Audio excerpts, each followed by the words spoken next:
Assalamualaikum warahmatullahi wabarakatuh. Selamat siang Bapak-Bapak, Pak Sutriyono dan Pak Bambang. Semoga selalu dalam Selamat keadaan siang. sehat dan Selamat siang. masih, walaupun capek, tapi masih berlanjut ya Pak ya. Kita insya Allah pembelajaran Pikonnya kan Amin. selesai hari ini. Semangat. Kita mulai dengan post test dan semoga hasilnya 100 semua. Di materi pembelajaran sore kita ini, saya akan membawakan materi tentang assessment, yaitu pentingnya asesmen diagnostik sebagai langkah awal pengenalan kondisi siswa.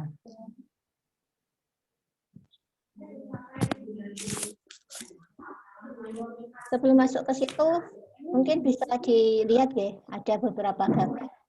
Coba saya mau masukan dari Pak Bambang. Kalau melihat ada 3 gambar ini, yang terlintas di benak Pak Bambang apa coba?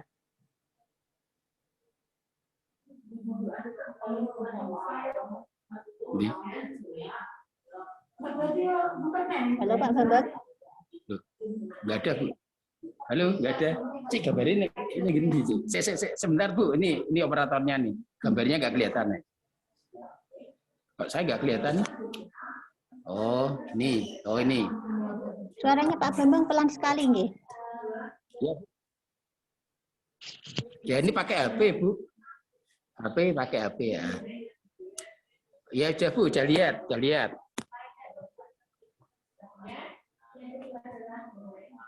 Ya.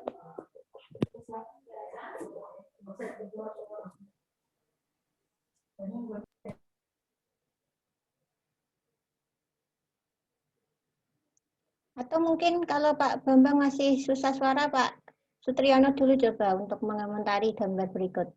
Ini, 3 gambar ini bagaimana Pak Sutriyono? Kalau menurut saya, melihat gambar tersebut itu, literasi antara digital dan menggunakan buku manual. Seperti itu. Oh iya.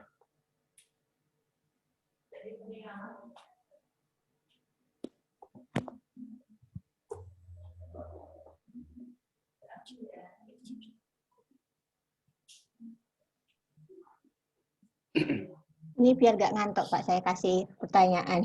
Kan sudah sore ya.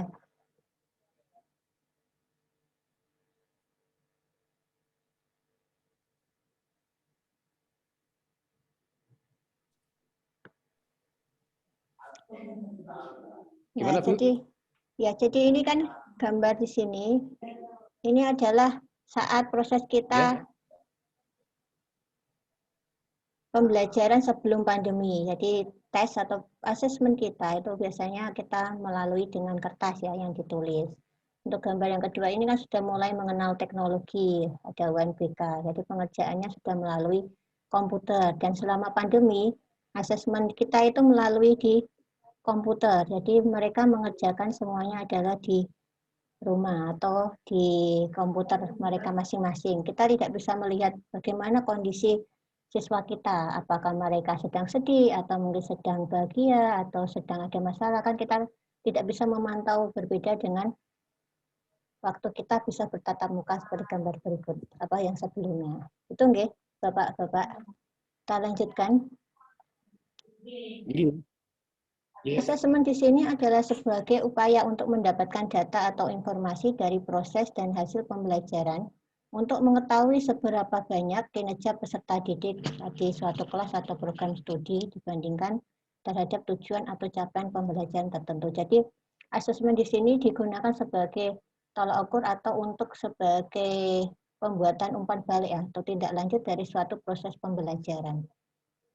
Adapun tujuan asesmen, pertama adalah untuk memantau perkembangan proses pembelajaran siswa. Yang kedua, mengecek pemenuhan terhadap capaian pembelajaran. Ketiga, memperoleh umpan balik sebagai bagian dari siklus perbaikan berkelanjutan. Keempat, sebagai wahana untuk mengontrol kualitas lulusan. Dan kelima, sebagai proses akuntabilitas instansi. Jadi, asesmen itu adalah sesuatu yang penting karena di dalamnya kita bisa digunakan untuk proses perbaikan suatu proses pembelajaran untuk menjadi hal yang lebih baik dan lebih bermanfaat untuk siswa kita. Macam-macam asesmen, ada asesmen diagnostik, ada asesmen formatif, dan asesmen sumatif. Di sini nanti saya akan lebih fokusnya di asesmen diagnostik, karena memang kita fokus di situ nih, karena kita akan nanti berfokus untuk mengetahui kondisi siswa kita selama di masa pandemi ini sebelum masuk ke pembelajaran tahun ajaran baru ini.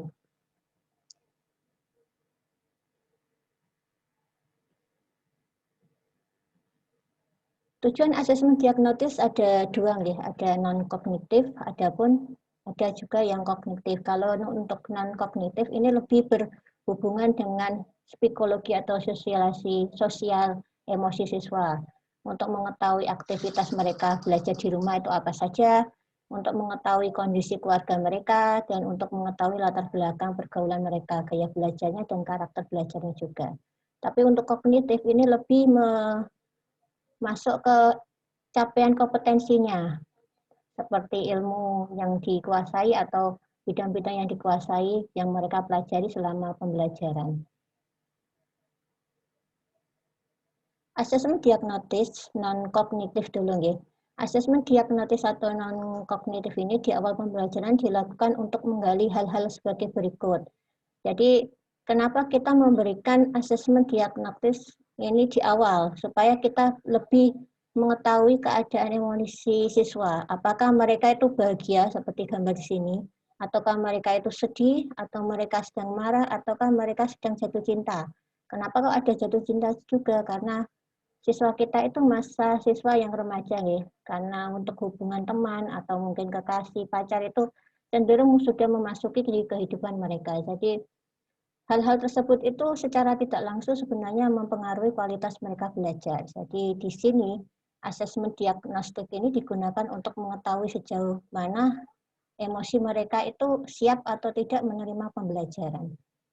Untuk tahapan pelaksanaan asesmen diagnostik ini ada persiapan, ada pelaksanaan, ada pula tindak lanjut. Untuk asesmen diagnostik atau non-kognitif, kita bisa menyiapkan alat bantu berupa gambar-gambar yang mewakili emosi. Juga ada pertanyaan yang bisa kita lontarkan kepada mereka. Misalkan, apa yang sedang kamu rasakan? Bagaimana perasaanmu saat belajar di rumah? Nanti secara tidak langsung mereka juga akan merespon dengan pertanyaan-pertanyaan yang ringan, karena sebagian siswa itu kalau kita ajak komunikasi mengenai situasi mereka itu banyak yang mau terbuka. Tapi terkadang juga ada beberapa siswa yang memang tertutup, model yang pendiam, model yang tidak mau cerita juga ada. Tapi sebenarnya kalau kita mau mendekati siswa kita, mau menggali apa yang dirasakan itu bisa, karena siswa itu lebih terbuka sebenarnya kalau kita mau memasukinya sebagai teman, bukan sebagai guru atau sebagai pembimbing ya, tapi sebagai teman. Nah, kita bisa tambahkan emotikon seperti ini untuk di pertanyaan kita. Pilihlah emosi yang kalian rasakan saat ini. Mungkin ini kan beberapa gambar emotikon yang sering mereka pakai lah di WhatsApp atau mungkin di Instagram itu atau Facebook kan, banyak sekali emotikon seperti ini. Nah, siswa tinggal memilih aja kondisi emosi mereka apa. Kok mereka memilih marah? Nah, nanti kita tinggal tindak lanjut. Marah itu kenapa? Ada apa? Marah dengan siapa? Kan bisa kita gali. Tapi ya kita menggalinya karena mereka remaja, bisa kita gali dengan pelan-pelan. Kalau ternyata mereka kok jujur ada permasalahan yang berat, kita bisa konsultasi dengan orang tua atau dengan guru BP mereka. Lanjut ya Pak Bambang, Pak Tri, masih semangat ya, walaupun sudah sore. Oke, makasih. Nah, asesmen diagnosis non-kognitif ini bisa kita bentuknya bisa kita minta dengan cara bercerita, bisa dengan cara mereka menulis maupun dengan menggambar. Kalau menggambar ini untuk guru seni budaya sih sepertinya bisa Pak Bambang, apalagi itu kan sudah senior ini. Coretan tipis, coretan tebel ini kan biasanya mewakili dari karakter anak. Ini bisa membaca ini kayak Pak Bambang ini. Ya Mas Rio ya. Bisa juga disuruh bercerita. Ada ya anak yang model memang suka bercerita, menulis panjang lebar juga ada. Ada yang memang anak cukup dengan menggambar atau mungkin dengan menulis singkat itu juga ada. Kita bisa menggali dari beberapa karakter yang ada di siswa kita. Asesmen diagnosis non-kognitif ini ada strategi untuk tanya jawabnya. Pertama, pastikan pertanyaan itu jelas dan mudah dipahami. Jadi jangan gunakan kata-kata yang terlalu sulit dipahami atau kata-kata yang ilmiah. Itu biasanya anak-anak memang masih sukar untuk mencerna. Kita pakai bahasa-bahasa yang bukan gaul tapi bahasa yang lebih bisa masuk ke keseharian lah, gitu ya. Atau menyertakan acuan atau stimulus informasi yang dapat membantu siswa menemukan jawabannya. Mungkin kita bisa pancing pertanyaan yang mereka hanya menjawab cukup benar atau tidak, atau iya atau baik gitu. Jadi tidak terlalu panjang lebar. Atau bisa memberikan waktu mereka untuk berpikir sebelum menjawab pertanyaan. Mungkin kita pancing dulu pertanyaan ini bisa dijawab nanti malam atau nanti sore atau waktu yang ditentukan gitu ya. Biar mereka ada leluasa apabila kita menemukan suatu kondisi emosi siswa itu tidak begitu baik. Itu kan kalau disuruh langsung jujur itu biasanya susah. Jadi kita bisa menggali atau meminta mereka untuk berpikir sejenak sebelum mereka bercerita. Asesmen diagnosis non-kognitif ini ada tindak lanjutnya, kalau sudah ditemukan beberapa tadi permasalahan bisa kita tindak lanjuti. Pertama kita identifikasi siswa dulu dengan ekspresi emosi. Tadi ya ada emosi, misalkan anak memiliki emosi marah, itu bisa kita gali, kita identifikasi ada apa yang terjadi kan bisa. Terus kita tentukan tindak lanjut yang kita ambil saat ada anak kita, siswa kita itu mengalami hal seperti itu apa yang kita lakukan tindak lanjut seperti apa. Terus kita ulangi asesmen ini pada awal pembelajaran di berikutnya. Bisa kita ulangi lagi untuk mengetahui sejauh mana emosi mereka itu ada perubahan atau tidak.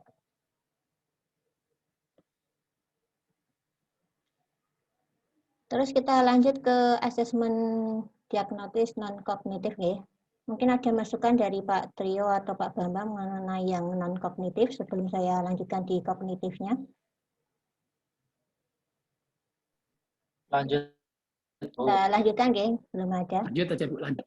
Untuk kognitifnya ini bertujuan untuk mendiagnosis kemampuan dasar siswa dalam sebuah topik, sebuah mata pelajaran. Jadi untuk kognitif ini kita menggali sejauh mana kompetensi atau pengetahuan mereka tentang materi tertentu yang kita bawakan. Nah, untuk tahapan melaksanakan asesmen diagnostik kognitif ini bisa kita mulai dari persiapan, pelaksanaan, sampai dengan tindak lanjutnya. Contoh untuk persiapan dan pelaksanaan ya. Pertama kita buat jadwal dulu, jadwal pelaksanaan asesmennya. Kemudian kita identifikasi materi asesmen berdasarkan penyederhanaan kompetensi dasar yang disediakan. Terus ketiga kita susun pertanyaan sederhana yang meliputi mungkin bisa 2 pertanyaan atau mungkin 6 atau mungkin 2 pertanyaan tapi dengan topik di bawah di kelas, maksudnya di materi sebelumnya atau di kelas sebelumnya.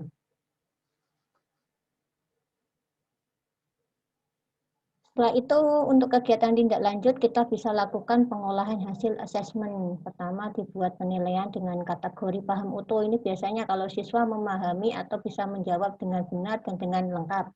Kita masukkan di kategori paham utuh. Kalau kita di paham sebagian itu siswa baru memahami mungkin setengah atau mungkin sebagian.